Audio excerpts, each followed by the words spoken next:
Quick question. What would you do if fear wasn't allowed to vote?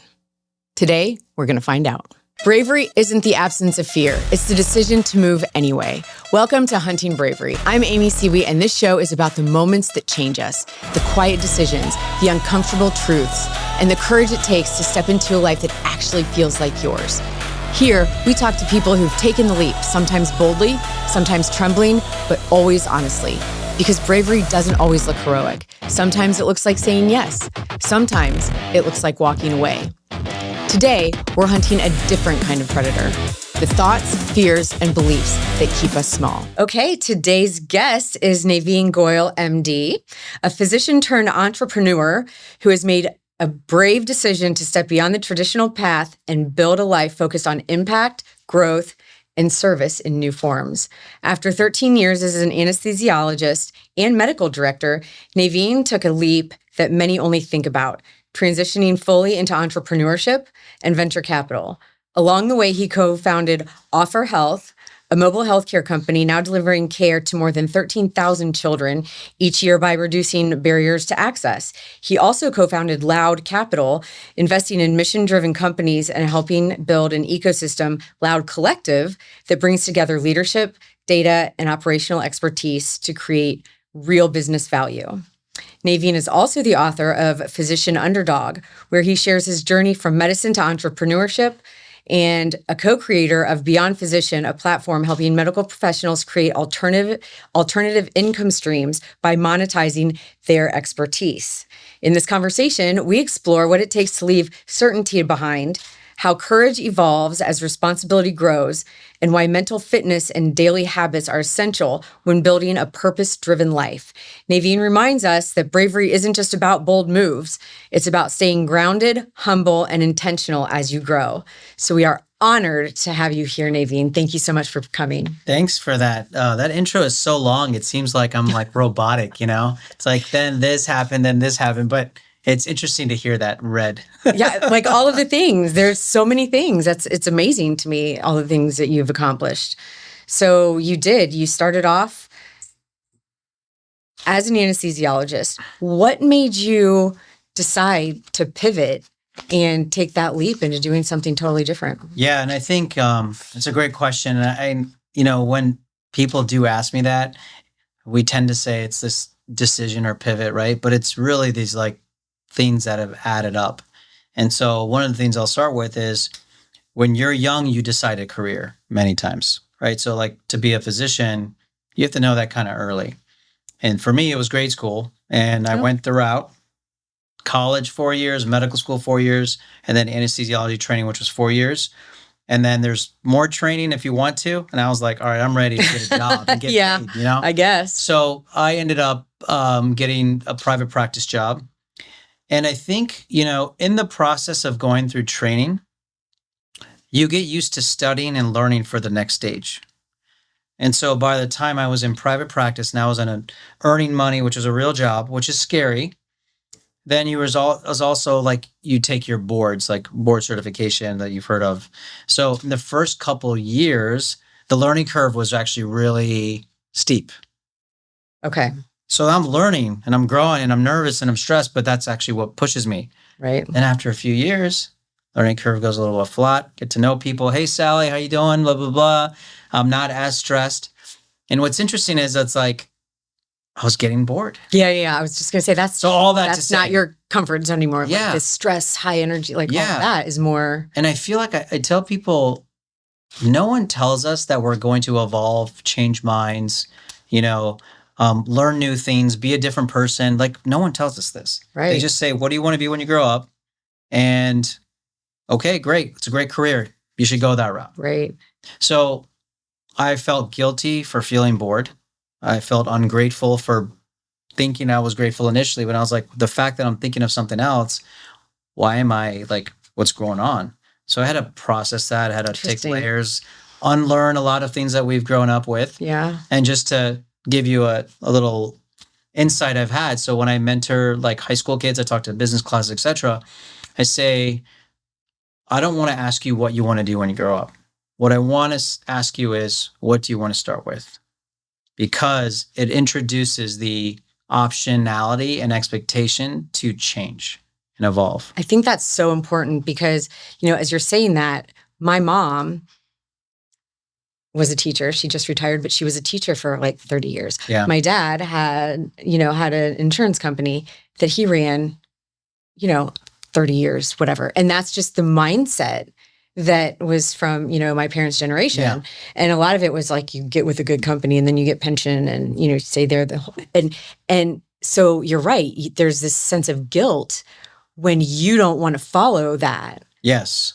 There's guilt. There's a little bit of shame. There's all these negative feelings for wanting to leave comfort, for wanting to pursue something that gives you energy, for wanting to, it's like, no, you should be miserable because you committed to this. Right. Yes. And the more I talk about this, and you'll probably continue to have a lot of conversations, more people want to change. Like more people want to do something because we're excited. And, to be honest, I wanted to be a doctor to help people. And then you realize there's a bazillion ways to help people. You help people, right? There's a lot of different ways, and it doesn't come through the vehicle of one lens that we thought so as a child. Right. Or, whenever. Right. So that's one perspective. I started getting bored, and then, I was reading the Wall Street Journal every day, the business section. This is when there was paper and we were reading it. There wasn't, I don't think the iPad and all that stuff was out yet. So I was reading the paper in between cases and stuff like that. And I always read the business section. And I got very curious about investors who would, learn about the journey, be a part of the journey, make money off the journey of these large technology companies that were going public. At that time, it was Tesla, Apple, Amazon, these things were being spoken about. Okay. And I would read, these early investors and and I was like, what is this? Who are these people? Yeah. So then I was curious. I was like, who are these people that get to look at these companies that potentially can become these big behemoths? There's the monetary aspect, but then there's the journey aspect. Like, how cool would it be to know an Amazon or an Apple early in its world and be on the little roller coaster and hear about it? So I got curious about that. So I started actually investing in some early stage companies because I was like, this is cool. Right. Yeah. And absolutely. at that time, it was in Columbus, and Columbus was really becoming hot in the startup world. And so I found some opportunities. And then I also had the opportunity to start my first business, OFFOR Health. Okay. And so that came, so tell us what OFFOR Health is. So OFFOR Health, it stands like for Office OR. Okay. Originally started out as a company called Smile MD. Okay. And essentially it's bringing anesthesia services to dental practices. Oh, interesting. So originally it wasn't that interesting. It was like a cosmetic dentist comes up to me and says, hey man, I have a lot of clients that fly into my practice from around the country. They pay a lot of money and they actually really want an amazing experience. And a lot of times they're really anxious. And I can only do so much as a dentist. It'd be awesome to get an anesthesiologist in here and get them really comfortable, sleepy, whatever. And I said, I never thought about a dental practice. Right. But instead of like shooting it down, I was curious. I brought it to a couple of my friends who were also anesthesiologists. We started talking about it. And several months later, we started a business. No kidding. Yeah. And that business was taking anesthesia services. So the medications, the equipment, and then, doing these cases that's sometimes 3-4 hours of work. And so that was the plan, to kind of be this lifestyle side gig. And then we got a dream call within a year from an insurance company that said, hey, do you take care of children? And one of my co-founders is a pediatric anesthesiologist. And when you do anesthesia, it's kind of the spectrum in general. You kind of expect different ages, different sizes. And we said, yeah, we do, And a couple of months later, we presented to this insurance company, and they said, we have a lot of children on Medicaid who have dental disease and don't have access to the operating rooms. The only reason they need to go to the operating room is because they need anesthesia. Okay. So like, let's say a 5-year-old child has, unfortunately, a lot of rotted teeth that need to be extracted. Okay. They go to the dentist. The dentist says, oh my gosh, we need to take out these 10 teeth. Jeez. Okay. Yep. So what do you think an average wait is for that child on Medicaid for a hospital just to get an operating room and get that done? I don't know. It's got to be astronomical. Yeah, it's about 1 year. And like, let's say cities like Chicago, it's 2 years. Oh my God. So you're in pain. You can't eat. Wow. Yeah. So, and the reason is because the way the system is, because Medicaid doesn't reimburse well. You're a hospital, your operating rooms are high cost centers, and you basically are like an orthopedic surgery will reimburse well, right? So they prioritize the higher pain, which when you just look at numbers, it makes sense. It's just really unfair to the children who need that operating room, right? Yep. So that doesn't make sense. But we know that, sometimes it's just numbers they look at. Right. So basically, we take our anesthesia services and bring it to the dental office where they got diagnosed, put them off to sleep there, and get it done within a month. Wow. So we had a contract with insurance companies, and I mean, there's a whole story. I could talk about 2 hours. I mean, this is still, of course, still developing, but this 12 years into it now. This past year, we took care of 15,000 kids. Wow. In 5 states. And we have states that are calling us to come to theirs because it's so bad, but it influenced how I look at business, which is you want to build a solid, obviously business model that can be sustainable and profitable. You are impacting people in some way, right? And so like nowadays, healthcare companies will say, oh gosh, we help patients. And you're like, what do you do? And it's like, I'm going to throw this on the revenue cycle management on the back end, which is important, but that really doesn't impact patients. For sure. It impacts the top line of hospitals and medical practice. So I'm just like, no, that doesn't impact people directly. So it really influenced how I look at business, which is to make a solid business, to positively impact people, and then just be creative. If you think about healthcare right now, it is a very thick and expensive thing that doesn't take care of a lot of people. Mm-hmm. But we were able to take some of the ingredients and create a new model. And it's really empowered me. It's just really elevated, like, what else can we be doing with what we have in my lifetime? Right. Because people are like, oh, I want to build a new healthcare system. Great. Okay, awesome. But that's going to be a while. Like, what do we do now? Right. So, Well, I think, and to that, so you went from the, one thing and you just kind of branched it off. You already knew all about anesthesiology and you branched it off. Yep. And it kept kind of getting a little bit further away from what you do. So it wasn't, so at this point, it wasn't like, this giant leap. It was like, oh, I'm curious. And you know what? This makes sense. So let's do this. Yeah. Exactly. And that's really steps. cool. It was baby steps. Yeah. And then when I look back, I'm like, built a business, brought in other executives with even different business experience because I didn't have any at the time. Right. So now I know how to build trust, delegate, build a business. And, this is like really exciting here. It's humbling. All right. And then the learning curve, like it's just astronomical. There's so much to learn and and it's very different from medicine because there's a roadmap in medicine. Okay. Yeah. And people ask me, what is harder? I mean, I think everything's hard and everything's challenging, but it's different. Yep. And so after starting that company and then doing some angel investing, then I ended up starting a fund, which, because I was angel investing and talking about it and passionate about it. I wasn't coming home and talking about anesthesia, but I was talking about this company. Yep. And so I became a business junkie and people knew that around me and they said, well, I want to invest in it. I'm like, hey, I'll introduce you. They're like, can I just give you money? And that's kind of how it started. Yeah. Wow. And then we started a fund and that fund became more funds. And then I was like, a few years into it, I was like looking back and I'm like, I don't look at this job the same way. I do want to tell you a moment where I was in the operating room, I was taking care of one patient. They were asleep and I was grateful to be there, but my mind kept going to OFFOR Health's day and they were taking care of about 50 patients that day in different states. Wow. And I said, I feel like I'm meant or I should be focusing on that.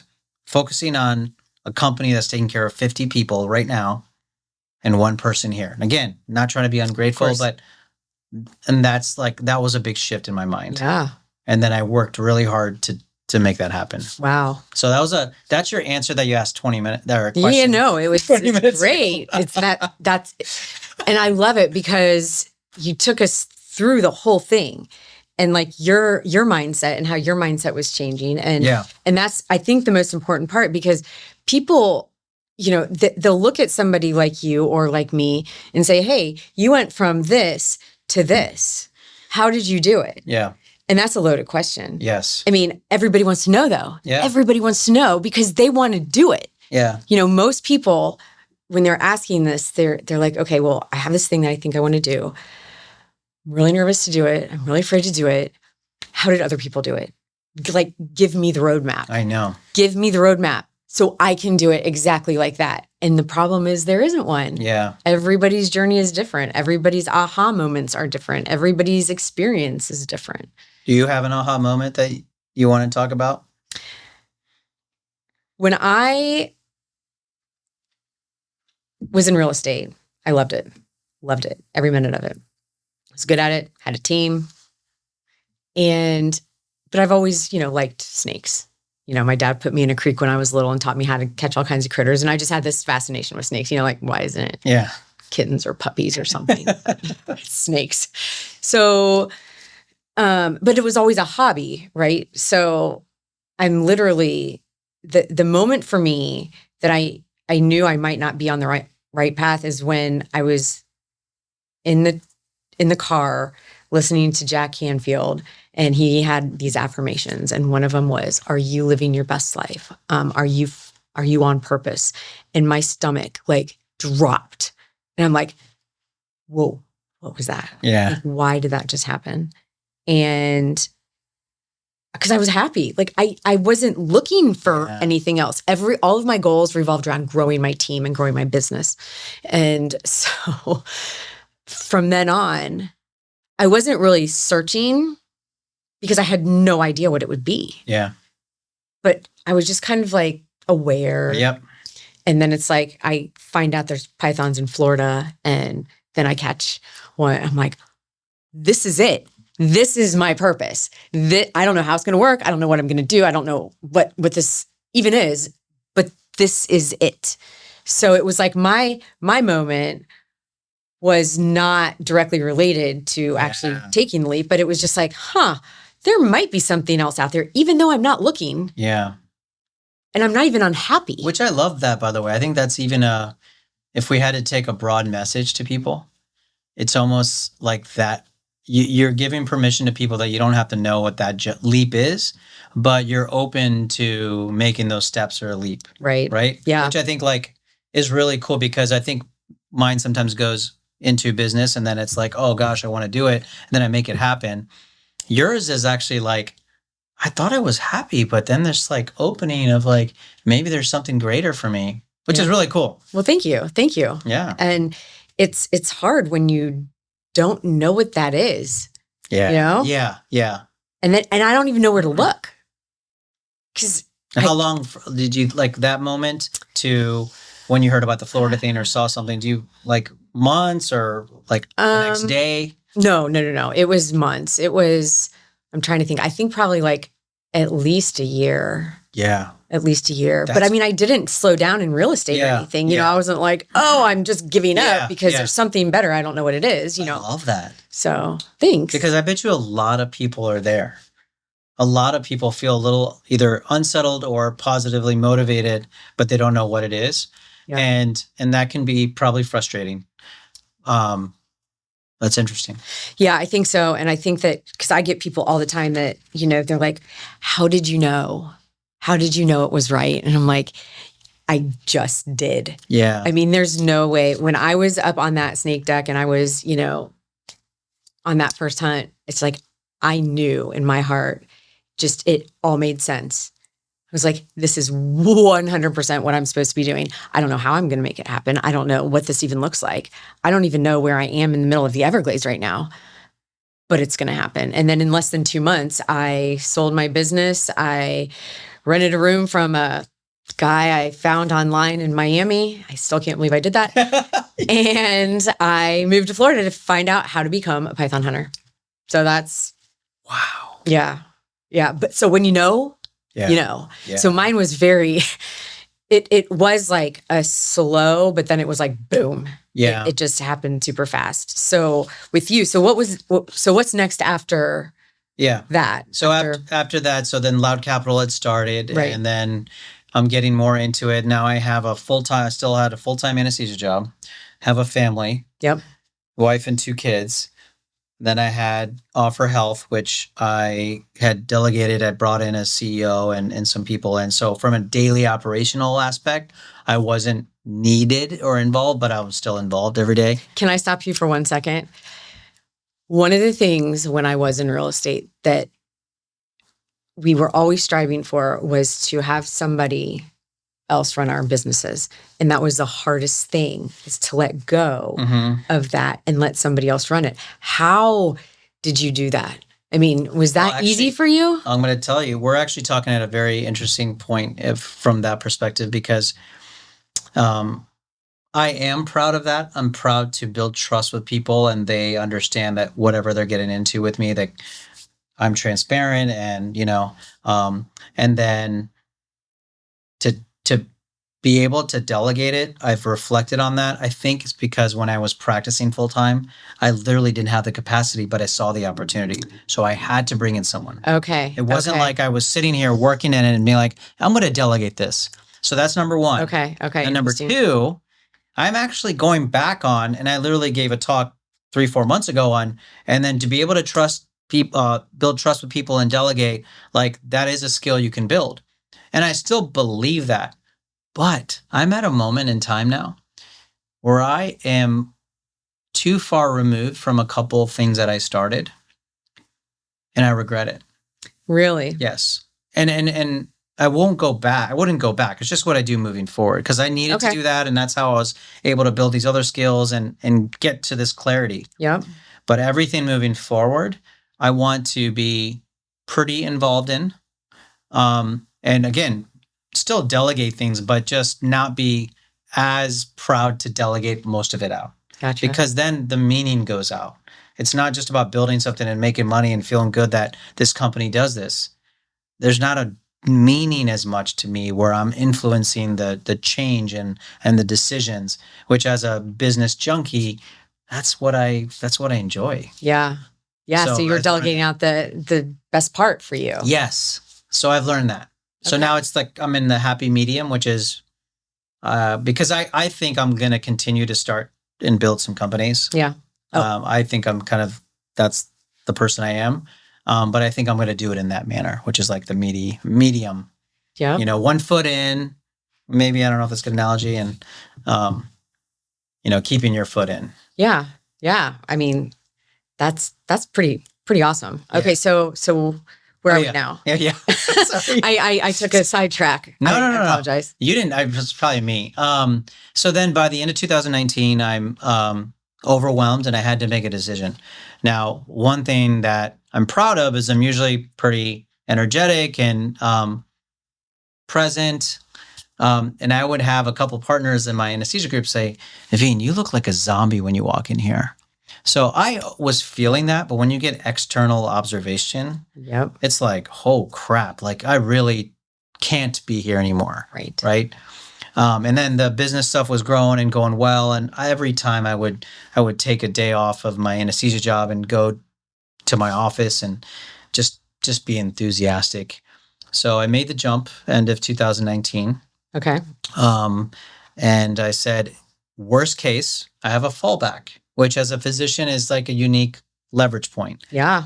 I said, if this doesn't work out, I can always get a job and still provide for my family, like all that kind of stuff. For sure. But I wasn't thinking that way. And I haven't really looked back. It was scary. I don't think there's ever a time where I think your conviction is awesome. Like I have to do this. Like I know it. I almost was, if I have to reflect, I'm a very reflective person, especially the last 5 years with this change. It makes you really grow, right? For sure. And I've reflected, I think it was a little bit delusional, like a little bit like, oh, it's going to work out. I didn't know if it was going to work out, and I was scared as hell. And I had some of the closest people who knew me like really happy for my success or happy for the moves that I made. But they did say, "Are you sure though? You sure you want to leave this?" And that scared the shit out of me. Yeah. Man. Like I was like, wow, there's not one person who I can talk to outside the mirror that understands me, that understands this move. That's an interesting thing you said. Yeah. So if it was lonely and it was very lonely. And I've really like proud to have really close relationships, but there's still that like, okay, like I support you. But really? Yeah. Because, and another thing is relatively young. So I was 41, 42 when I left. It was an early career from a physician standpoint. Anesthesiology is considered a higher paying, good, relatively flexible work schedule. So it's like a aspirational piece of the physician world. Okay. And then I'm in a good private practice. I'm a medical director. I have a good gig going on. So that's even more reason people are like, you're not only leaving into this new world, you're like leaving what people covet. Yes. I mean, people want their whole life goal is to get to your, and you're like, that's not mine anymore. And that's where guilt and shame and I see that guilt came in. And then I was also starting to go, because, we're our worst enemies. So then I'm like, wait a second. I took a spot in medical school and training. Now I'm going to leave. Now there's going to be patient. I mean, it's all this stuff. Yep. Right. So, so that was the move I made. And I think it, all that like negative stuff or lonely stuff, but that's where it's quiet. And that's where you question yourself and you have to be so determined where you are alone. You feel like you made the decision alone. Everyone's watching you, right? And so you can't fail. And I only say that, and if someone was like next to me, I wouldn't be like, well, if it didn't work out and you had to go back, that's like you failed, like you disappointed everyone. No, but you have to move forward, and whatever happens, you are going to be a different person from it. And that's what I will tell someone who's about to jump is like, whatever happens, it's going to be a different world and you're going to be so much better of a person. You're going to be way more aware and you'll probably be humbled. And those skill sets and opening of the mind is going to make your life way better. Even if you fail and you have to go back. That is, I have been trying to figure out how to say that. And that's exactly what it is. I just never thought in that term. I think, what about for people who hear that and they don't have that growth mindset that, you get, burnt by the stove, Mm-hmm. you don't put your hand on the stove anymore. I mean, but you know what I'm saying? They got burned when they took a risk and they took a leap. And now they're like, I am not going to do that again. I am not leaping out of my comfort zone anymore because I just got my butt kicked. Yeah. So I think there's a lot of people like that, risk averse, or something happened in the past and it's their obstacle. It doesn't have to be this like big shift or big move, but in the end, it has to come from them. Mm-hmm. So I've learned in those conversations, you share experiences. I would share ideas like, okay, so you go to the same gym, you eat the same food, you have the same career. And because you changed one thing in the past, like you're scared to do anything, right? So I feel like this is my mood right now. I feel like I would just bring up like how comfort is killing your life. Like, how happy are you right now? And I have a lot of these conversations where like happiness and joy, like, are you as joyful as you were before? And I'm working on that too. Mm-hmm. Like I'm learning to be like my teenage daughters who are just like laughing all the time. And I find myself saying, hey, be quiet, like slow it down. And I'm like, wait a second. They're actually teaching me to like freaking perk up because I'm this like boring adult. Right. So that same like mentality or kind of lesson is what I try to open up with others who are thinking that way. Yeah. And usually the reason you're having that discussion is because they're looking for something. Yep. So you kind of give them a little bit of an opening to what they're looking for, even if you don't know what it is, and let them kind of, my goal is just for everyone to leave a little bit more motivated, to a little bit more courage. Like, I think that's literally my, I don't want to say purpose, but I think that's my thing. Yeah. Well, that's a great thing. Yeah. That's a great thing. Yeah. And it's also interesting how you say that, it can change and it's okay to change, Yes. right? So just because I'm all about the pythons now, I don't know how long that'll last. I'm not saying I'm going to do it forever. I mean, for now, Yeah. I can definitely see myself doing it forever. Yeah. 100%. Yeah. I don't know what's going to happen in the future. I know. And, or if one day I'm going to wake up and be like, kind of over pythons. Yeah. I don't know. Yeah. That could happen. It's If it does, I'd be like, all right, so what do I do now? Yeah. Because I'm not afraid of it. No, that's great. Well, I will tell you that I've already had those moments. Okay, right. The last couple of years in venture capital. It's a tough road. Building a venture capital firm from ground up. No business is easy, but it is really challenging because you're raising money, investing in other startups, and it's a different animal than I thought. And the last couple of years, it made me question so many things. Like, do I really love this? Fortunately, those really some of the dark days I consider, because I was like, the business is slow. Like, what's going on? I'm not as excited. I'm stressed out. Am I in the same position I was when I left my practice? That darkness became real clear to me that I do want to do it. It's just like, it was hard. Just because it's hard, you don't go away from it. Mm-hmm. So that was good. But I also feel like there was a couple of moments where I was tying my identity to this new career, which is what I did before. And then I left it, and I'm proud to leave it. And I'm proud to talk about this, about no, you don't need an identity. Right. But I was adhering to it. So I called myself out. I go, no one is calling you this, only you are. If you decide to be,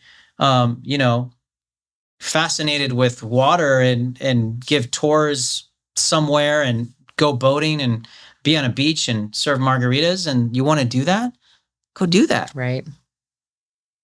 So it's interesting that, so I had like some repeated patterns, but I can tell you after one career, loving it and then leaving, the second career, plenty of obstacles, plenty of excitement, had to go back and question everything. And now I'm just rejuvenated. Like, I want to be so good and so influential in a positive manner in this industry, which is very like, there's plenty of opportunity there. Yeah. That I am so motivated and excited. So, well, that's pretty awesome. So this is for your foreseeable future. Yeah. What you are like 100% diving into and making this happen. Yeah. Yeah. And it's almost like cheating a little bit, because the reason I say that is because it's venture capital can be anything. Okay. Okay. It's almost like if we took, I don't know if this is a good analogy. If we just called what you do and you took it a step back and you said, I'm going to be involved in tourism and safety my whole life. It's almost like saying that. Okay. Like, you can find things that you're going to be helping people and saving people, and even something that has to do with entertainment or tourism or whatever. You probably will find something, even if you completely pivot. Right. And so, I don't know if that was a good analogy, but for venture capital, it's anything business. Building a business from scratch, investing in a business, buying a business, doing business development, bringing people together, teams. So anything in that world can be in the realm of venture capital. And I do think I'll be involved in that for the foreseeable future, whether that's in this exact structure or not. Okay. But if that makes sense. Yeah. Because I told you I'm probably going to continue building companies. Mm-hmm. That's in the realm, right? So I might want to run a company in 5 years, start one, and I'm like, I want to do that. Yeah. I don't know. Yeah. But the good news is it really builds experience and empathy in venture capital, which those two words aren't ever used together. I feel like that might be the first time I've ever heard that. Yeah. But that's a really cool thing. That is a really cool thing. When you were talking about, you were having these conversations with yourself and, you were really scared. Yeah. How did you get through that? Do you know like what you said or what that thing was that when you were like, all right, I've gone through this, I've had all these talks with myself, And now this is what's happening. I think a really big one was giving myself permission to, if I decided not to continue, that it wouldn't be a true failure. It would be like, no, I want to do this now, or I want to change. Because for a while I was holding that like pressure on myself. And again, I think people have it when they make these career shifts. I think mine was a little bit more of a spotlight, because I put myself out there. I talk about it. I wrote a book on it, and I felt that extra pressure. I had people around me looking at me, the same people who said, "Hey man, and you just, you want to be right. Like, let's be honest." And it could be ego, but it could just be like, man, all the naysayers, like, this is how I got here. Like, no one, I believed in myself. That's the only reason I'm here. And I'm going to continue to believe in myself. I really want to make this work. But then you just work yourself up. No one's paying attention. Everyone's like doing their job or whatever. And so if you need to change or pivot. And so I think giving myself permission to say, whatever these dark moments you decide, Navin, like, it's all good. It's not a failure. You just you learned a lot and all that. I think that was really helpful. Yeah. So that's so you're the underdog, basically, and, trying to figure that out, because to everyone else, they're like, I mean, you're saying they don't care, which they don't care. Like, nobody really cares. Like they're looking, but and they care, you but might judge. Not, yeah. And you don't want to be judged. Yeah. You don't want to, you want to come out ahead. Yeah. But sometimes being that underdog, and, it makes you hungrier. 100%. That's the chip on the shoulder. And that's where I think, going back to getting bored at my anesthesia job, and then I started a business and it was really uncomfortable. I think I need a little bit of that. And it's funny because I've been recently saying this, is like, we shouldn't punish ourselves for pushing ourselves. Yeah. But I've done that to myself. I push and I push and I push. And then if I'm really stressed, I'm pissed off, and I'm like, what am I doing? I'm stressed out. Why am I stressed out? I did it. And it's there's that quote with just being grateful for being, what is it? I don't know what exact quote, but it's like being grateful for being in this position of stress. Oh yeah. Right. Like something like that. Yep. And it's so true. Right? Like, I pushed to be in 5 different rooms. Wow. Like, from the outside, like, that's incredible. I'm in it, but I'm so stressed. Yeah. But I walked in each room. So anyways, yeah. But I'm starting to get better at that. I'm starting to get better at that, like, in the moment of darkness. So I would say a couple of years ago, when I felt like really dark cloud, I think if I'm in that same position today, I look at it a touch differently, in the sense of its transition. It's not like you're a complete failure and you shouldn't be in this deep part or dark part. This is actually where real growth will happen. You will get out of it, and you'll probably become more aware and smarter, whatever happens. But I think you need to go through those a couple of times. I think it's hard so to have this conversation and someone say, "Sounds good." Yep. Cool. Yep. Good luck with that. Yeah. I think it is really hard to draw the roadmap for that. I was going to go somewhere else, and I totally forgot what I was going to say. I'm going. No, you're fine. Like everywhere. That's what this is all about, right? We just keep going to those different places, but and I'm looking at my notes again here, like for the underdog thing.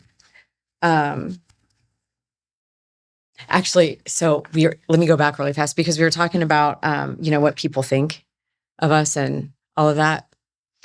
So when I first moved to Florida, I know nobody. I don't have a job. I don't even know if I can be hired as a state contractor as a Python hunter, because it was a pilot program and nobody could tell me if they were going to continue it. And if they did continue it, if they were even going to hire anyone. I don't know how to catch pythons in the wild. I have plenty of, experience with captive ones, but I don't know where they are. I don't know, all of these things that just didn't make sense. So I come in, guns a-blazing. I'm going to figure this out. I start networking. I start just calling people. Who do I need to know? Who do I need to talk to? What do I need to know? All of this. And the python hunting world at that point was 25 people. And that's it. That was the pilot program. And here's this chick from Indiana that is coming down here, moving, dropping everything to move to hunt pythons. Get out of here. Yeah. Right. Well, I was oblivious to any of that, which was fine. I was meeting people, I knew people, but I did not care. And about 2 years later, I'm hunting with one of my friends, and she was an original. And she was like, Amy, when you first moved here, nobody liked you. I was like, oh, she goes, I mean, we all like you now, but we didn't like you. Yeah. And I was like, well, yeah. And it makes sense because now that I'm, kind of at the top of that Python world, I know when people come in, you're like, even though I shouldn't be like that, but you kind of have that, I don't know about that. Yeah. And, you have to work on being more accepting and coming from a place of abundance and all of that. But it was interesting that I didn't even know that nobody liked me. It wouldn't have made a difference anyways, because I was doing what I was doing. But then, I caught a 17-footer by myself, like right after I moved there. So people were like, oh, okay, maybe she knows what she's doing. But yeah, I thought that was just like, nobody likes you. There's something to say about being oblivious and a little delusional. There's something to say about that to get you going. Yeah. For sure. For sure. As long as that stops eventually. Yeah. But you know what? Started, or just don't care about. But when I did first decide to move, I was concerned. I always like to say, I don't care what anybody thinks of me. I love saying that. But then it's like, okay, but I do. But you only care what certain people think. Like the whole world that I don't know, I don't care.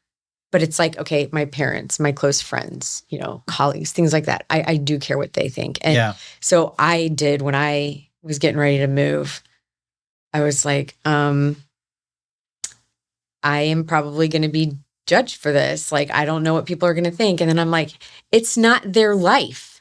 Who cares what they think? Yep. They can sit there and judge and say, oh, she's never going to make it. And maybe I won't, but I probably will. Yep. And if I don't, so they were right. Yeah. Who cares? Yeah. I come back and I pick up where I left off in real estate. No big deal. Yeah. It's putting less weight on that because we care so much about what people think. We tend to. It's putting less weight on that. It's going back to that, no one's paying attention. It's like going to a party and you look weird because you forgot something, and like no one is really looking at you because they're worried about themselves. Yeah, it's true. That realization takes a while, I think. Even today, like I still have to remind myself of that, but I wish I could accelerate that teaching for all of us, The other thing it reminds me of is when I became a medical director, it was a very divisive position because half my group thought this position was like, it was at a new hospital. So there's like divisive. So I consider it like an overnight thing where I was pretty well liked and I spent a lot of time on building relationships in my group. And suddenly by taking this position, it was going to be overnight. People are going to be like, oh. So it was very bothersome to me. In fact, it's why I didn't want to do it initially. Okay. But one of the current director was leaving and he said, Navin, I want you to do it. And I was so nervous because of that piece and then imposter syndrome, just thinking I didn't know the duties of it. But I brought it up because what I really had to go inside and say, the reason why they don't, like half these people will not like me or don't like me is not because of what I'm doing. It's because what they think the position is and what they think I'm doing. So what I did was I reached out to all of them. Interesting. Okay. And I said, if you ever want to talk like about what I do and whatever, like let's talk. Most of them didn't take that up. So that was on them. So at least I tried. Mm-hmm. The second thing was going down to my values. So some people thought in the group, oh, you're not doing what's best for the group. Like those were some of the like commonalities of belief for that position. Because you make decisions at a hospital. What's best for the group, what's not. And I said, you know what? I definitely can't appease everyone. But if I know that what I'm doing is close to my values, which is definitely to represent everyone, I'm doing this. I did extra work for the group. Then I should feel good about that. And after, and again, this is reflection, right? So this isn't like a switch, but after a while, I felt so much more comfortable. But that was one of the biggest pieces of growth, which is making decisions and knowing that people will be disappointed or won't agree with it and being okay with it. That is very difficult. Very difficult. And I'm like, that muscle's pretty good now. Like I can do that and be like, because that's a huge skill. It's a huge skill that's had to be learned. And I do think that it's a skill because it's like something that you have to work on it. Yeah. You have to, but I'm proud of that. And I go back to that. I remember my old self. I was so scared. Yeah. It's like, hey man, I want you to be the medical director. I was like, no. I was like a little kid. Yeah. Wow. That's amazing. I think that we are about out of time here. What else do you want to add to this, Navin? I just, I want to leave the message of with people that most things we learn is not in the classroom. It's really by putting yourself out there and just learning and not being too hard on yourself. So when you fall, like, don't be so hard on yourself. You tripped, get up and just focus on that. And all these little things will add up to find your true self, which is giving permission to live and be and change. So, that's what I would tell my younger self. Yeah, those are great words for everyone's younger self, that's for sure. And so where can we find you? Online, podcasts, all of that? Yeah, so I'm on LinkedIn. That's my main thing. I have a podcast on YouTube called Made to Rise, where I talk about imposter syndrome. Okay. So I've really gone deep on that. I have a book called Physician Underdog. That's on all the channels. But yeah, I do content videos and stuff on all the social channels. Okay. I like talking more about this stuff in general, which is, are there life lessons that people can learn at the right time? And I've gotten a couple, people who've given me feedback like, man, I needed that today. Right. It's like That's you hear so that one time and you're like, I know. All worth it. Like every single. But the process of creating content is where I learn. So like that's the outcome is the piece for other people. But for me, I call it like a public journal. I'm telling you things and thinking things and sharing things that I want to write down and share, even if it's for myself. Yeah. So. Well, we appreciate all of that. Well, thank you. Thank you for being here today. We really appreciate it. Thank you. Thank you for what you're doing too. Tales from the Field, presented by Kenda Tire. I caught a python that was 17 feet, 3 inches and 110 pounds. I still can't believe I did it because I caught it all by myself. And that almost never happens. I think I'm one of like 4 people that's done that. But it was such a crazy night because I was by myself. It's, around midnight. I'm on a 2-lane highway and I see this python that's sticking its head out of the grass. Now, I'm kind of new at the python hunting thing, so I didn't quite know how big this thing was just based on its head. And so I see it, I pull over, I jump out, and with me, I have this 6x6 inch black drawstring bag because I know that I am not strong enough to outpower a 17-foot python, right? So I had to come up with something that, might help me. And when I used to be in the vet and pet store business, anytime, we needed to calm an animal down, we would put a dark cloth over their face. So I thought, maybe that would work with a python. So anyways, I've got this bag with me. I jump out. I really have no idea how big this python is. And I get to her and I couldn't find her because she went down and she's 17 feet and I know where she is. And it still took me a good couple minutes to find her. But finally, I saw a little piece of her pattern through the grass and I followed it a couple feet up to her head. And oh my gosh, it was the biggest python head I've ever seen. And I'm standing there with this giant python head in this little bitty head bag. And I'm like, oh my gosh, I can't believe I'm doing this. But you can't hesitate with these things because if you hesitate, they're gone.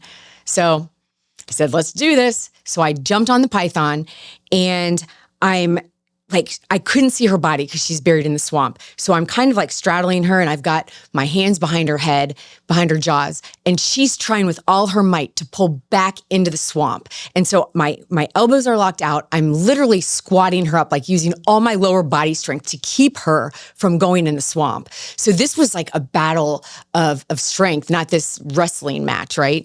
But I've got this head bag that I'm trying to get on her head. and trying to not let her open her jaws, because if she opens them, then she's going to get leverage on me. And so again, still have no idea how big she is.